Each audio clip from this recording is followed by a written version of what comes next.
During the American Civil War of the mid-19th century, soldiers were actually more likely to succumb to infections and unsanitary living conditions than they were from rifle and cannon fire. And that's really saying something because cannons are in fact quite dangerous. It's been projected that of the 3.5 million soldiers who served in the war between 1861 and 1865, over 500,000 succumbed to disease. So, today on Weird History, we're looking at what hygiene was like for soldiers in the Civil War. But first, remember to subscribe to the Weird History channel and leave us a comment about what other aspects of the Civil War you would like to hear about. Okay, time to heal the wounds of this great nation and disinfect them. Issues with basic cleanliness cost hundreds of thousands of lives on both sides of the Civil War, exacerbating deaths from infection with the rapid spread of disease such as malaria, dysentery, and typhoid. Historian Drew Gilpin-Faust estimates that this number is nearly double the amount of Civil War soldiers who actually perished in combat. Enlisted men would undergo a medical examination before being sent off to fight, but these tended to focus exclusively on their physical and mental ability to handle combat. Whether they could stand up, march in a straight line, hold a rifle, and follow basic instructions were the primary considerations. As a result, the exams were not exactly thorough. In fact, many were so lax that, though women soldiers were forbidden from joining either army, at least 400 managed to successfully enlist as men over the course of the conflict. That kind of says more about the doctors conducting the exams. Bringing together so many individuals from across a large and diverse continent also brought along its own challenges. Soldiers who grew up in remote or rural areas often had not been exposed to common childhood diseases among city dwellers, such as chickenpox, measles, or the mumps. As waves of new recruits would arrive in camps, anyone without a fully armed immune system would likely succumb to one of these illnesses. Vaccination programs helped stem the spread of smallpox in the camps, but it remained a viable concern. To compound matters, though they were often required by commanders to bathe once per week, no one was really checking on the soldiers to make sure. It wasn't like Stonewall Jackson was going to be on the front lines sniffing everyone's armpits, so a lot of people ignored this requirement. Soldiers at the front would also frequently end up sharing or reusing one another's clothes. Uniforms were hastily being fashioned for both Union and Confederate troops, sometimes with subpar materials, leading them to fall apart quickly or fail to successfully keep troops warm during particularly cold nights outdoors. Many soldiers also didn't have access to sufficient footwear. An estimated 1/3 of Confederate soldiers went barefoot throughout the conflict. If you're fighting the Civil War and you're barefoot, the universe does not want you to succeed. Normally, having to share clothes is just kind of irritating, particularly if you're the youngest and your older siblings lack a sense of personal flair and style. Come over here and look at yourself. They look amazing on you. But in wartime, it can actually be a health hazard. For example, lice infestations became extremely routine, and the pests were easily transferred around camps where men were sharing clothes and living in tightly packed close quarters. More than a nuisance, lice could spread typhus, a common and deadly disease at the time. Lice became such a fact of life during the Civil War, they even made their way into popular culture. Soldiers would sometimes hold louse races, in which they'd put the bugs on a custom racetrack and set them against one another, sometimes wagering money on the winner. Louse fights were also reported, though it's unclear how these were officiated.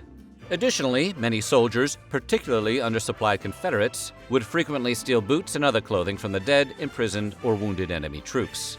This also contributed to the spread of disease, though not in as overwhelming and dire a way as the camps in which the soldiers lived. To put it in concrete terms, the tent camps alongside travel routes and battlefields where soldiers would live and sleep were pretty filthy, by any standard. This constant exposure to the outdoors and elements, in all kinds of weather, obviously led to a host of health complications among the troops. Though many were outfitted with a rubber blanket to protect them from the wet ground, these were heavy to carry, and many soldiers abandoned them in order to lighten their load. As a result, many soldiers slept on the wet or damp ground, which was sometimes ripe with mosquitoes or other pests. This led to an epidemic of skin diseases and also outbreaks of malaria. Malaria ultimately went on to post one of the highest KD ratios of the entire war, claiming the lives of over 10,000 soldiers and more than 1.3 million reported infections. The problem became so significant, Scientific American magazine started recommending that soldiers treat themselves with quinine as a preventative measure. Pneumonia was also another common illness, which took out an estimated 20,000 Union troops during the conflict. Almost 30,000 troops were infected by tuberculosis as well, leading to 7,000 early graves. One Union inspector at the time reported finding camps littered with trash and discarded food, some of it already in a state of decomposition. He also reported on the digging of pits just outside the camp's borders into which refuse, slop, manure, and offal would be cavalierly discarded. This was not only a health hazard, but it gave the camps a uniformly putrid, rotting stench, like an egg salad sandwich that expired 2 presidents ago. And if that weren't stinky enough, another major problem was human waste. Camps were outfitted with makeshift latrines and bathing areas known as sinks, which were usually little more than open ditches. Often, these latrines were placed near an area where soldiers would be sleeping. I mean, I get it, it's convenient for those late-night pee breaks, but that turns out to be a horrible hygiene practice. Life was generally more smelly back then. If the latrines were far away or occupied, sometimes soldiers would take care of their business elsewhere, in nearby trees and bushes, which could also serve as something of a biohazard if it was close to where people were sleeping or eating. Sometimes soldiers would dig their latrines too close to a local water source and contaminate the entire camp's drinking water. Medical authorities knew that boiling water would purify it, yet this simple technique wasn't widely practiced. As a result, many troops were infected by diseases that spread through contaminated water. The stress of being at war, combined with poor eating habits and malnutrition and the spread of illnesses like dysentery, cholera, and typhoid, also led to mass cases of diarrhea and constipation. By some estimates, the Union Army alone experienced more than 1.5 million cases of dysentery or acute diarrhea during the conflict, and nearly 3/4 of Union soldiers experienced serious bowel complaints at some point during the war, mostly due to the lack of potable drinking water. Fresh fruits and vegetables were particularly hard to come by among the troops, and they didn't have Metamucil or probiotic yogurt hawked by Jamie Lee Curtis. So getting your daily fiber and keeping regular was a real issue.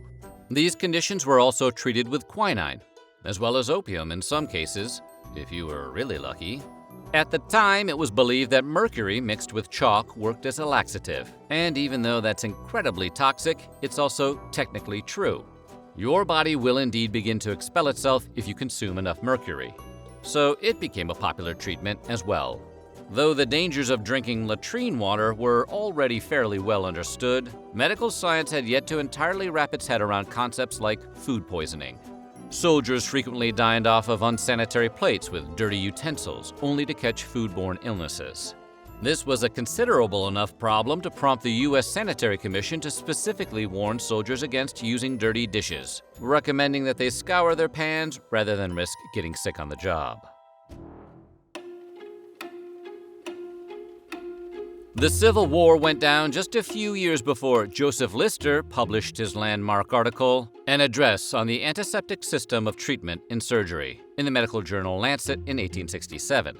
Lister outlined some simple techniques, including washing your hands and spraying wounds, surgical tools, and dressings with carbolic acid that help to kill infection-causing germs, leading to more positive surgical outcomes. Prior to Lister's innovations, the risk of wounds becoming infected, leading to conditions such as gangrene, remained extremely high. Often, surgeons were simply unaware of the importance of using clean and sanitary equipment, leading them to reuse the same surgical instruments on multiple patients.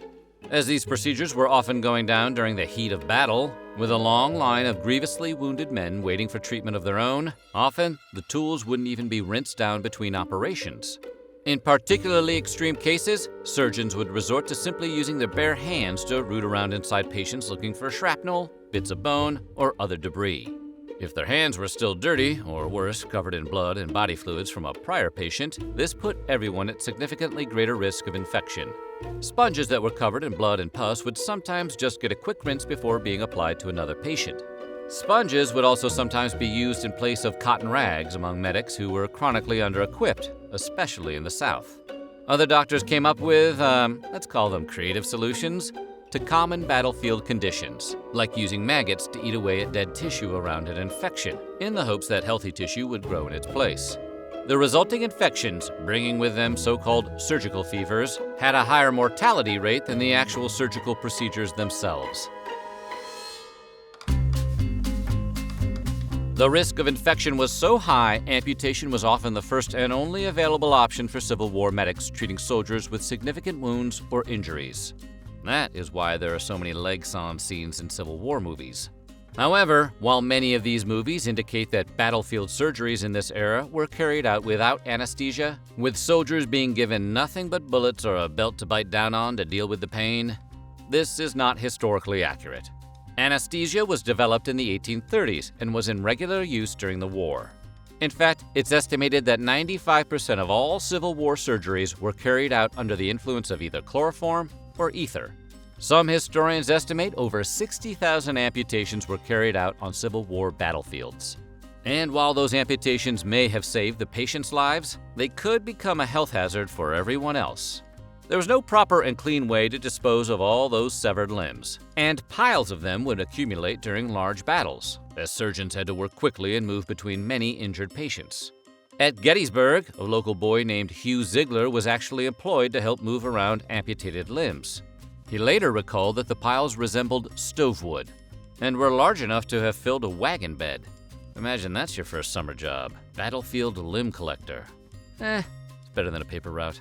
Some surgeons rejected the pile method and instead would place the severed limbs into large pits. There is a bit of light at the end of this grimy tunnel, though. A movement for public health reform had already started in U.S. cities by around the 1830s, but the Civil War clearly highlighted the need for improved hygienic practices among all Americans and gave the effort a natural boost. The U.S. Sanitary Commission was founded by civilians in 1861 to inspect Union camps and hospitals and provide guidelines for avoiding mass infections. Though obviously their efforts didn't entirely assuage the problems during the war, their work became an inspiration for post-war health and sanitation efforts, particularly in large cities such as New York, historically the cleanest city in America. So what do you think? How would you have fared living in a Civil War camp? Let us know in the comments below, and while you're at it, be sure to check out some of these other videos from our weird history.